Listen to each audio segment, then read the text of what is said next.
Hello everyone, it's Scott, and we're back for our Duskmourn House of Horror top 20 rares. Forget top 10s, we're going with 20, because this set has a lot of rares I think are going to have standard playability.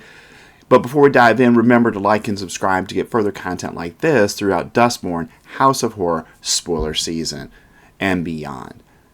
Let's dive in. So first, I've got the Mind Skinner for 3 blue mana. And is a 10/1 legendary enchantment creature. That's a nightmare. The Mind Skinner can't be blocked. If a source you control would deal damage to an opponent, prevent that damage, and each opponent mills that many cards. So I got this coming in at number 20. I think it's one of those cards that's either going to be really, really good or it's not going to be good at all. So that's why I've got it here at number 20.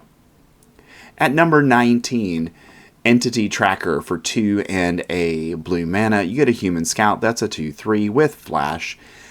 And it has Eerie. And whenever an enchantment you control enters, and whenever you fully unlock a room, you get to draw a card. So that card draw is really why this is at number 19.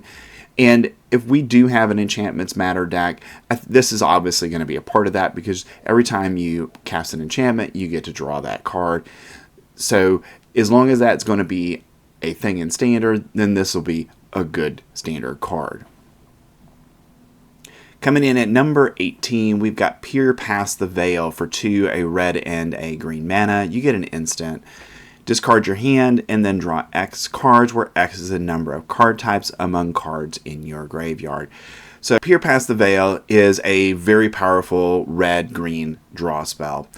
It's likely that because of things like Fable Passage, that you're going to have 3 or 4, maybe even 5 different kind of cards in your graveyard when you cast Peer Past the Veil. So I think for that reason, in those green and red decks, this is going to be a card they're going to want to have to take advantage of that card draw in the mid game to refill your hand when those decks kind of tend to run out of cards. This is a great refill. Next, at number 17, I've got Enduring Vitality for 1 and 2 green mana. You get an enchantment creature. That's an Elk Glimmer. That's a 3/3 with Vigilance. And creatures you control have tap to add 1 mana of any color. And when Enduring Vitality dies, if it was a creature, return it to the battlefield under its owner's control. It's an enchantment. So I really like this for green decks as a way to ramp. You play a lot of small creatures. Those small creatures become mana for you. So in the early part of the game, you're going to be trying to play a lot of small things. And then in the mid to late game, that's when you're playing your 5 and 6 and 7 drops and getting all those onto the battlefield. And then hopefully in a turn or two swinging and beating your opponent. Coming in at number 16, I have Reluctant Role Model for 1 and a white mana. You get a Human Survivor. That's a 2/2 with Survival. And at the beginning of your second main phase, if Reluctant Role Model is tapped, put a flying, lifelink, or +1/+1 counter on it. Whenever Reluctant Role Model or another creature you control dies, if it had counters on it, put those counters on up to 1 target creature. So Reluctant Role Model, I think, is one of those cards that if the Survivor mechanic is good, then this is going to be a very, very good card in Standard. But I'm not sold on that mechanic as of right now, because we've got a lot of good cards from this set, and because of that, I think Survivor might be good, but I'm not sure of that, so that's why it's coming in at number 16. Coming in at number 15, I've got Undead Sprinter for a black and a red mana. You get a creature that's a zombie and is a 2/2 with Trample and Haste. And you may cast Undead Sprinter from your graveyard if a non-zombie creature died this turn. If you do, Undead Sprinter enters with a +1/+1 counter on it.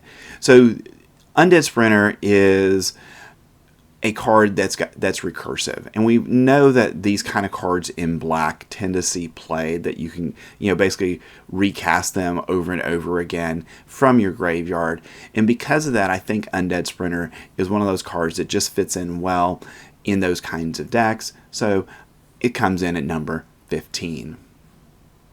Coming in at number 14, I've got Enduring Curiosity for 2 and 2 blue mana, you get an enchantment creature. That's a Cat Glimmer and is a 4/3 with flash. And whenever a creature you control deals combat damage to a player, draw a card.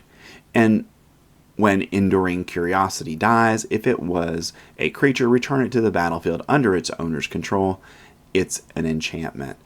So this is one of those cards that has, I think, a pretty high floor, but it could have a very, very high ceiling in the right build. You know, I would think this is going to go into a blue flyers deck because that's where you're more likely to get the consistent card draw off of it.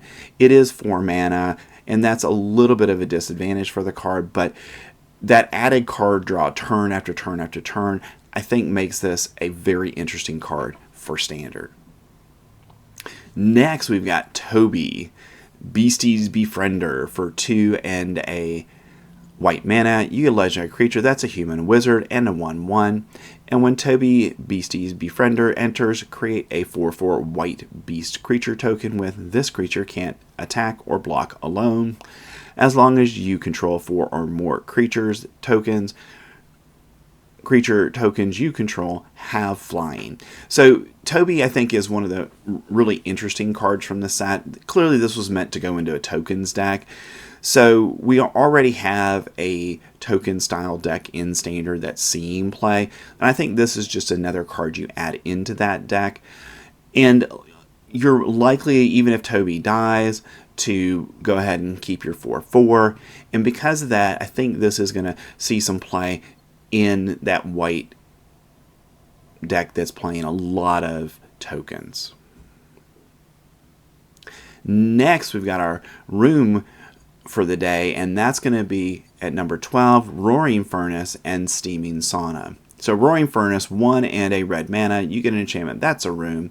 And when you unlock this door, this room deals damage equal to the number of cards in your hand to target creature an opponent controls.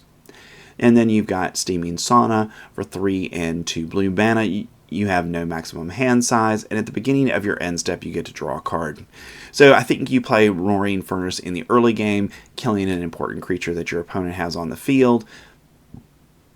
And then in the mid to late game, you play Steaming Sauna, and now you have no maximum hand size, and you get to draw 2 cards a turn. And because of that, I've got it at number 12.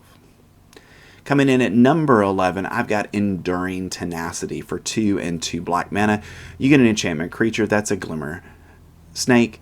It's a 4/3, and whenever you gain life, target opponent loses that much life. When Enduring Tenacity dies, if it was a creature, return it to the battlefield under its owner's control. It's an enchantment. So Enduring Tenacity, I think, is a very, very good Magic card because we already have an Orzhov deck that gains a lot of life, and we know our Domain deck, it gains a lot of life. So I think it goes easily into either one of those decks, or maybe both decks. There's a couple copies of. And that fact that you can just start chipping down your opponent by gaining life, I think is a very, very powerful ability in Standard. Coming in at number 10, we have the Verge Cycle of lands from Duskmourn. So what each of these lands does is it gives you a mana of one of the 2 colors that you can immediately play. It doesn't come into play tap. So that's a really big advantage on these cards. And then the second color you can activate only if you control a land of the primary color or a land that is the secondary color. So because of that, I think these are going to be heavily played in Standard because a lot of times, and I'm going to use Thornspire Verge as the example, right now we know that red is one of the primary colors that we're seeing in Standard right now. Particularly, we've got decks like the Gruul Prowess deck that would use this. So early in the game, you're going to play this on turn 1 or 2. You get your red access point of mana. And then later, once you played a mountain or a forest, then you would get access to the green on there. And because of that, it's going to be very, very powerful in Standard. And because of that, these are going to be some, sought after lands from the set. Coming in at number 9, we have Layline of Resonance for 2 and 2 red mana. You get an enchantment, and if Layline of Resonance is in your opening hand, you may begin the game with it on the battlefield. Whenever you cast an instant or a sorcery spell that targets only a single creature you control, copy that spell. You may choose new targets for the copy. So incredibly powerful ability on Layline of Resonance. So we've already heard people talking about the turn 2 combo kill with this, but I don't think that's really where this is going to see the most play. Yes, you can try to do that stuff, but I think where this is going to be the most valuable is you play it early, hopefully you have it in your open hand, you play it, and then when you Monstrous Rage one of your creatures, now you get to Monstrous Rage 2 of your creatures, and it just builds up that extra combat damage that you're going to need to go ahead and win the game by turn 4 or 5, and I think that's going to be good enough for this to be a very powerful card in Standard. Next, we've got Demonic Council for 1 and a black mana. Search your library for a demon card, reveal it, put it in your hand, then shuffle. Or if you have Delirium, if there are 4 or more card types among cards in your graveyard, instead search your library for any card, put it into your hand, then shuffle. So I think where we're really going to see Demonic Council shine is when we have that Delirium effect. Now, I don't think this goes in a demon deck. I think this is a card that you play a couple copies of, knowing that you're going to be, probably milling things into the graveyard, and then once you get to that Delirium point, then you can go search for whatever card you need in a particular matchup based on the situation of the board state to go ahead and help you win the game. At number 7, we have Fear of Missing Out. For 1 and a red mana, you get an enchantment creature. That's a nightmare and is a 2/3. And when Fear of Missing Out enters the battlefield, you get to discard a card and then draw a card. And it also has Delirium. So whenever Fear of Missing Out attacks for the first time each turn, if there are 4 or more card types among cards in your graveyard, untap target creature. After this phase, there is an additional combat phase, and that getting that additional combat phase I think is going to be incredibly powerful in Standard. All right, so it's probably going to be relatively easy to get the Delirium effect here from Fear of Missing Out, because already the red decks in Standard, they're playing enchantments, they're playing instants, they're playing sorceries, and obviously they're playing creatures, but a lot of them are playing Fable Passage as well, so that's a way to get a land into the graveyard. And because of that, I don't think you necessarily have to have a deck that's going to mill things to get there. I think you can just naturally do it, and hopefully by turn 4, then you're going to get this effect, and you untap one of your creatures, probably whatever your biggest creature is, and then you're going to go ahead and get a second attack with that creature, assuming that it doesn't die in combat, and that may be all that is necessary to go ahead and win a game in Standard. Next, coming in at number 6, we have Split Up. For 1 and 2 white mana, you get a sorcery, and you get to choose one. Destroy all tapped creatures or destroy all untapped creatures. And I think depending on the board state and where you are, it may be that you are going to attack your opponent, and now your creatures are tabbed, their creatures aren't. After combat, then you're going to destroy all the creatures that they have left on the board. Or it could be that your opponent's attacked you, you've untapped, and now you're going to destroy all their tapped creatures and get in a hopefully lethal attack at that point. But the power level of this is very strong because it's only 3 mana. Usually for any kind of board wipe, even something similar to this, it's going to be 4 or 5 mana for that. This is only 3, and because of that, it's my number 6 pick. Coming in at number 5, I have Razorkin Needlehead. For 2 red mana, you get a Human Assassin. That's a 2/2. And Razorkin Needlehead has first strike during your turn. And whenever an opponent draws a card, Razorkin Needlehead deals 1 damage to them. So this is a card that I feel like you work this with Sheoldred. So you've got 4 Sheoldreds, you got 4 Razorkin Needlehead, and you're using them to punish your opponent every time they draw a card. You're dealing damage to them. And because of that, I think this is easily going to be in any Rakdos deck that you're using Sheoldred in. because they work in combination so well together that every time your opponent draws a card, in essence, you're doing 3 damage to them. And very quickly, that's going to erode your opponent's life total and potentially end the game, relatively early. Now, are there other applications for this? Yes, I think it can fit into some other red decks. It's just kind of be figuring out kind of what kind of red style deck that we want it in. Now, I don't see it going into the red aggro decks because their focus is on prowess and moving through the deck quickly to get a win, hopefully by turn 4 or 5. And I just don't think Razorkin Needlehead works in that. This is more of a mid-range card or a combo card that you're going to be able to, in essence, hey, your opponent was dealt damage, you gain some life, something of that nature is where this is going to work best. Next at number 4, we have Marvin, Murderous Mimic. For 2 mana, you get a legendary artifact toy. That's a 2/2. And Marvin, Murderous Mimic, has all activated abilities of creatures you control that don't have the same name as this creature. So what Marvin does is any activated abilities that are on your side of the board, he's going to, in essence, double them because he's going to get an activation as well. And I think that Marvin, because of that, he fits into so many different styles of deck. Because what Marvin's going to do is he becomes a prowess creature. He becomes a creature that, gives out +1/+1 counters when certain things happen. And because of that, it's just going to be such a utility card in Standard that I think it's going to fit into a wide variety of decks. Coming in at number 3 is Kona Rescue Beastie. For 3 and a green mana, you get a legendary creature that's a beast survivor. It's a 4/3 with survival, and at the beginning of your second main phase, if Kona Rescue Beastie is tapped, you may put a permanent card from your hand onto the battlefield.